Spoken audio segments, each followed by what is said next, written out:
الله من الشيطان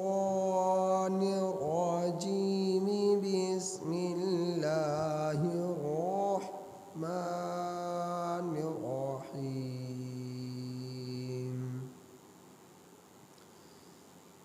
وإذا ضربتم في الأرض فليس عليكم جناح أن تقصروا من الصلاة إن خفتم أن يفتنكم الذين كفروا إن الكافرين كانوا لكم عدوا مبينا. یہ سورۃ النساء کی آیت نمبر 101. اس آیت کریمہ کا تلاوت اور ترجمہ اور کچھ تفسیر کل ہو چکی تھی. اس آیت کریمہ میں اللہ جل جلالہ نے سفر شرعی میں قصر کا حکم بیان فرمایا ہے. نمازوں میں قصر کرنے کا حکم بیان فرمایا ہے. قصر کہتے ہیں 4 رکعتوں والی نماز کو 2 رکعت کی صورت میں ادا کر لینا. 4 رکعات فرض نماز کو سفر شرعی کرنے والا مسافر شخص 2 رکعت کی صورت میں ادا کرے. اسے کہا جاتا ہے قصر. یہ اللہ کا حکم ہے. اگر کسی کو صحت ہے، تندرستگی ہے، سفر کی تھکاوٹ نہیں ہے، لیکن وہ سفر شرعی کر رہا ہے اور وہ یہ سمجھتا ہے کہ مجھے تو تھکاوٹ نہیں، مجھے تو کوئی تکلیف نہیں، لہٰذا میں 2 کے بجائے 4 رکعتوں والی نماز کو 4 رکعت ہی ادا کر لوں، تو وہ شخص گناہگار ہوگا. جس طرح 4 رکعت نماز کی ادائیگی اللہ کا حکم ہے، اسی طرح سفر شرعی میں جو مسافر سفر شرعی کر رہا ہے، سفر شرعی کے دوران 4 رکعت والی نماز فرض نماز کو 2 رکعت کی صورت میں ادا کرنا، یہ بھی اللہ کا حکم ہے. سفر شرعی کے متعلق کچھ مسائل کا بیان کل ہوا.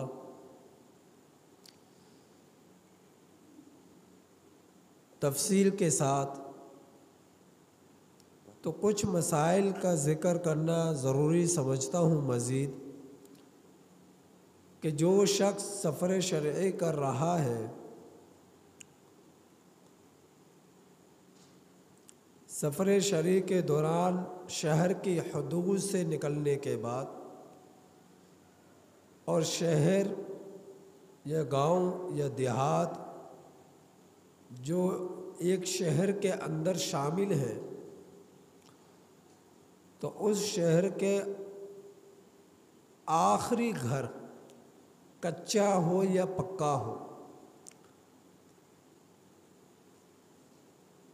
اس سے آگے جب وہ سفر کر رہا ہے تو اس دوران جو بھی نماز آتی جائے گی، فرض 4 رکعتوں والا 4 رکعتوں والی فرض نماز، اس کو وہ 2 رکعت کی صورت میں ادا کرے گا.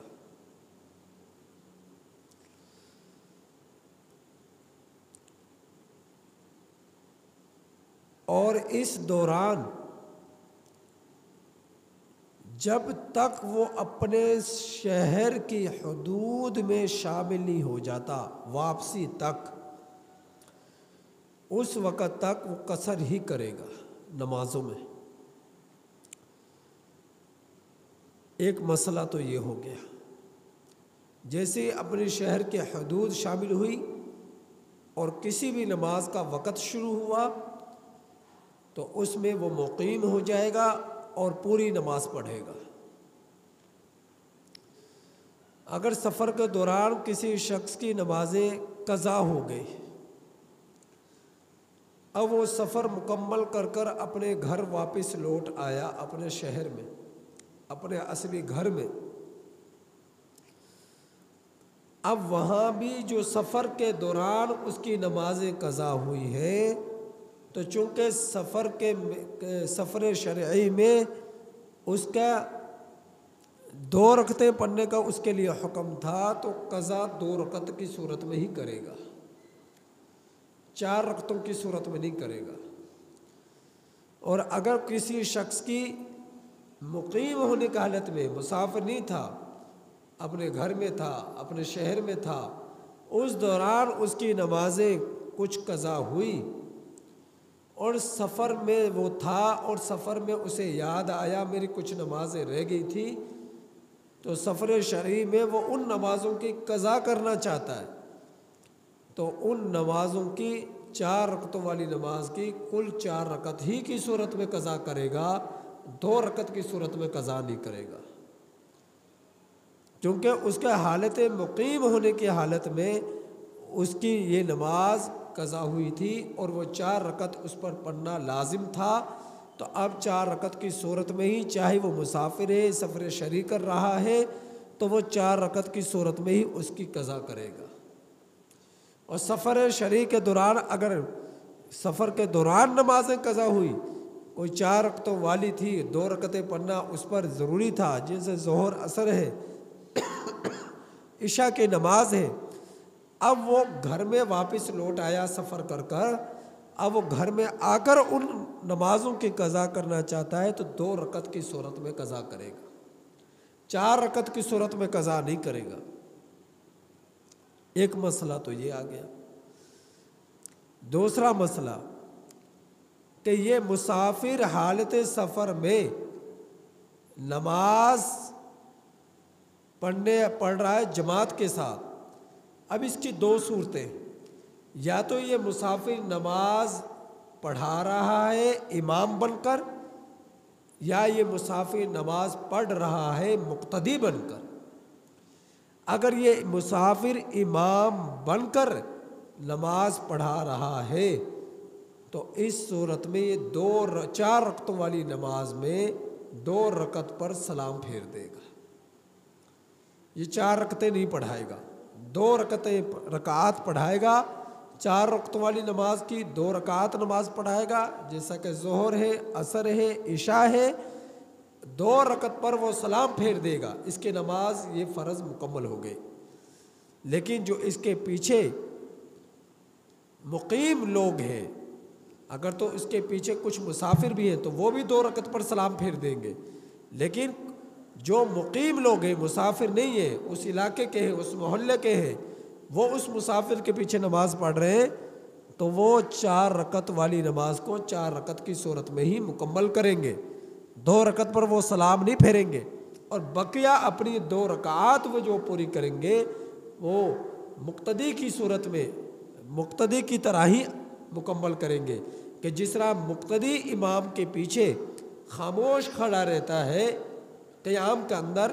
اسی طرح وہ مقیم لوگ پیچھے خاموش کھڑے رہیں گے اور اپنی 2 رکعتیں خاموشی کے ساتھ مکمل کریں گے۔ باقی رکوع سجدے کی تسبیحات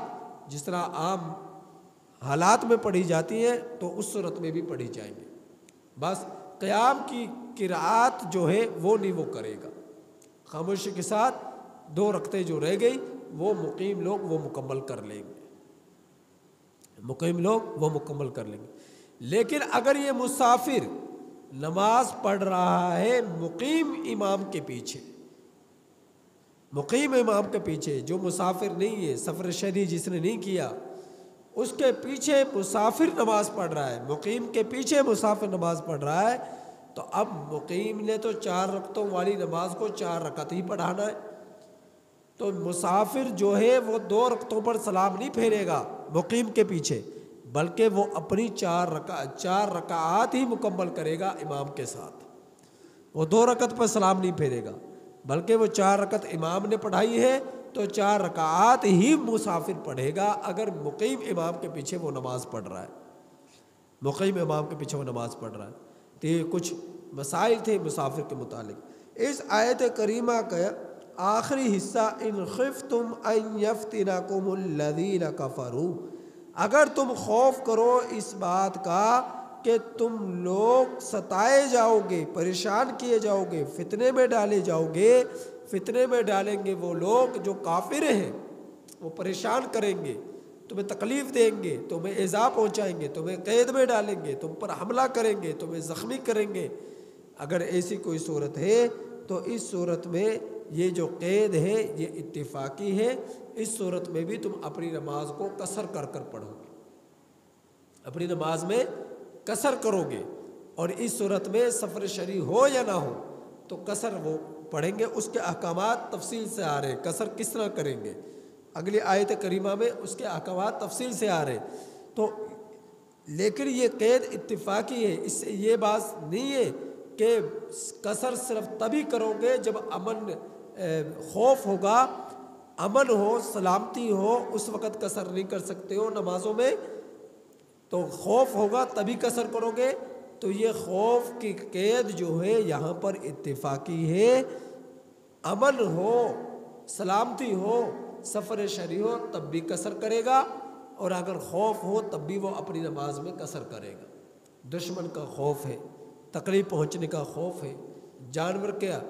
کھا جانے کا خوف ہے، جنگلی جانور ہیں ان کا خوف ہے، تو اس صورت میں بھی کیا کریں گے، قصر کریں گے۔ اور لیکن خوف کے حالت میں قصر کی تفصیل کیا ہے وہ اگلی آیت کریمہ میں صلاۃ الخوف کے احکامات تفصیل سے آ رہے ہیں۔ قربان جاؤں حضرات صحابہ اکرام رضی اللہ تعالیٰ عنہم اجمعین کی زندگیوں پر، ہم لوگوں کی نمازیں تو نمازیں نہیں ہیں، نام کی نمازیں، ان کی نمازیں ایسی ہوا کرتی تھی، خوف نام کی تو کوئی چیز ہی ان کے اندر نہیں تھی، خوف نام کی تو کوئی چیز ہی ان کے اندر نہیں تھی۔ حضرت عبداللہ بن زبیر رضی اللہ تعالیٰ عنہ حرم کعبہ میں نماز پڑھ رہے، لیکن ایسی کیفیت تھی نماز پڑھنے کی کہ جس طرح کہ ایک درخت ایک جگہ پر پوری طرح سکونت اختیار کرتا ہے، اس میں حرکت نہیں ہوتی کہ پرندے آتے آ کر بیٹھ جاتے، تو حضرت عبداللہ بن زبیر رضی اللہ تعالیٰ عنہ حرم شریف میں نماز پڑھا کرتے تھے، اور ان کے اوپر کبوتر آ کر بیٹھ جایا کرتے تھے، اور کبوتر حالانکہ بڑا چست چالاک اور سمجھدار پرندہ ہے، سمجھدار پرندہ ہے، لیکن حضرت عبداللہ بن زبیر رضی اللہ تعالیٰ عنہ کے نماز کی حالت اور کیفیت یہ ہوا کرتی تھی کہ کبوتر ان کے اوپر آ کر بیٹھ جایا کرتے تھے۔ اس قدر جسم میں حرکت نہیں، کپڑوں میں حرکت نہیں ہے، ادھر ادھر دیکھ نہیں رہے، پوری طرح جسم ایک لکڑی کے مانند، دیوار کے مانند ایک جگہ پر کھڑا ہے، اس قدر یکسوئی کے ساتھ۔ حضرت علی رضی اللہ تعالیٰ عنہ کے متعلق آتا ہے کہ ان کو ایک مرتبہ تیر لگا، ایک مرتبہ تیر لگا، اور وہ ایک سمت سے دوسری سمت سرایت کر گیا۔ اب پریشان کہ تیر کو نکالا کس طرح جائے، تیر کو نکالا کس طرح جائے، تو حضرت علی رضی اللہ تعالیٰ عنہ نے فرمایا کہ پانی لے کر آؤں، میں وضو کروں گا۔ پانی لایا گیا، وضو کیا، وضو کر لینے کے بعد فرمایا کہ میں اب نماز پڑھنے لگا ہوں، جب میں نماز میں مصروف ہو جاؤں تو یہ تیر نکال لینا۔ تو حضرت علی رضی اللہ تعالیٰ عنہ نماز کے اندر مصروف ہو گئے، جیسے ہی نماز شروع فرمائی تو ان کا تیر ان کے جسم سے، ان کے پاؤں سے نکال لیا گیا، اور جس وقت سلام پھیرا تو پوچھا کہ تیر نکل گیا، فرمایا کہ ہاں نکال لیا، آپ کو نہیں پتہ؟ کہ مجھے تو پتہ ہی نہیں ہے تیر کب نکال لیا گیا، مجھے میرے علم میں ہی نہیں ہے۔ تو اس قدر ان کے نماز کے اندر اللہ کی طرف دھیان اور آخرت کی طرف دھیان اس قدر ہوا کرتا تھا کہ ادھر ادھر ذرا بھر ان کی سوچیں بھٹکا نہیں کرتے تھے۔ ایک مرتبہ ایک مقام پر 2 صحابہ تھے، ان کو کھڑا کر دیا گیا کہ فلاں جگہ پر تم نے پہرا دینا ہے اور باقی صحابہ اکرام نے آرام کرنا ہے کسی غزوے میں۔ اب وہ پہرا دے رہے، اور جس پہاڑ کی چوٹی پہ یہ پہرا دے رہے تھے